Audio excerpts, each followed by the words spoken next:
When summertime peaks every year, we all start looking to upgrade our air conditioners and coolers. So I thought I should share this cooler I bought last year and let you know how it is faring for us in case you're looking for something similar. So this is the Symphony Evaporative High Flow Personal Air Cooler with a 40-liter capacity. Coolers, like air conditioners, have a very competitive market nowadays, so brands like to coin impressive, tech sounding jargon and prop them up as some revolutionary invention to give their models a competitive edge. Now, I'm going to try to filter out all that irrelevant marketing mumbo jumbo and try to stick to what works for me as a regular end user. So, first off, it claims to run on the operating cost of a fan. Now, in this case, I have to agree. The power consumption on this particular model is quite low.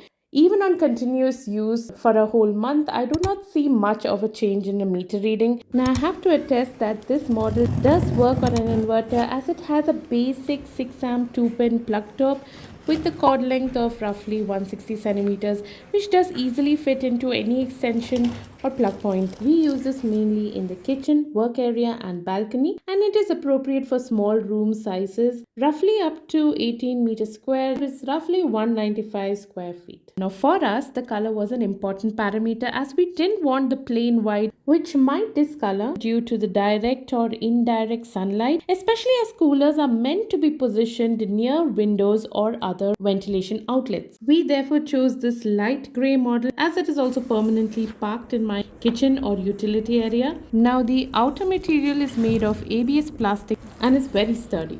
For a basic understanding as to how these evaporative coolers, also known as swamp coolers, work, is that the air from outside is blown onto water soaked or water saturated sheets with the help of a fan or a blower, and the water on these pads then evaporate from these sheets, then burst out cooler air through the louvers onto your space.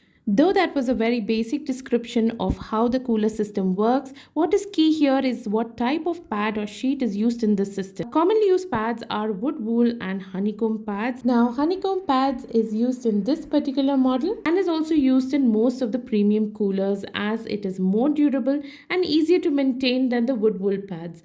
Also, these honeycomb pads are easily available at a reasonable price online if you ever need to upgrade your pads. Now, this cooler comes with 4 caster wheels, but unfortunately there is no locking system on these wheels, so they kind of move around freely. Personally, we didn't feel that it was a disadvantage at all. But then again, if you want that added stability, go for the models with locking wheels, especially if you have kids running around the house, then that might be an added feature. Another key feature to look out for in a good quality cooler is the pump protection. In this model, it is called as the Dura pump technology, which basically ensures the longevity of the pump by protecting it from going kaput, especially when the tank is empty. Now, different models might coin this a little differently, but basically look out for a pump protection system. So now let's talk about airthrow, which is kind of significant as it is the main output of a cooler.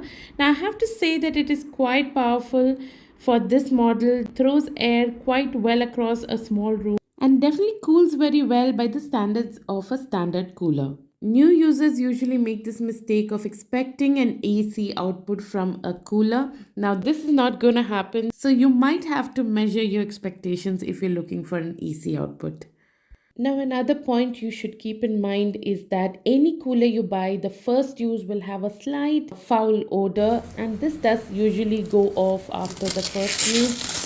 In some cases, I've heard 1 or 2 uses are required, changes of water, and couple of runs to get the smell out. In our particular model, the smell had gone after the first use. This cooler, just like many other coolers, claim to be whisper quiet and give you a silent performance, which is just a marketing gimmick because coolers aren't silent and no model is going to give you a silent performance. Now, this series also claims to have some iPure technology, which is supposed to remove bacteria from the air, which is probably another marketing gimmick, in my opinion. I don't think it can do a filtration process in this basic model. Now, the real value of this is actually that it has a 40-liter water tank, which is quite big for a personal cooler. It has an easy water inlet come ice tray position in around the center of the product, making it really easily accessible to hand showers and even water pipes to fill water into this device. Another advantage of this model is that it has manual but fully collapsible front levers or shutters. In most models, the top down deflection will be manual and won't be automatic. Inner shutters will be moving left to right, and that is mostly automatic in most models. This particular model also has an anti mosquito net at the back and a fully collapsible manual lower in front, and together they definitely keep out mosquitoes and gnats from breeding in the cooler. Now, this also comes with a water level indicator on the side so you can know the water level inside the tank. Now, it has a convenient drainage point also located at the bottom of the tank, which makes it easy to empty it out for any purpose.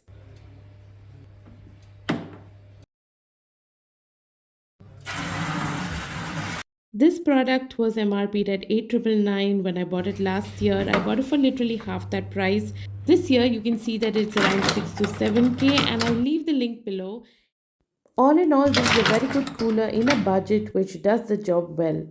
Now, if you're looking for a desert cooler, I have a link for you as well. A very good one that has been released, I think, this year. You can check it out in the description box.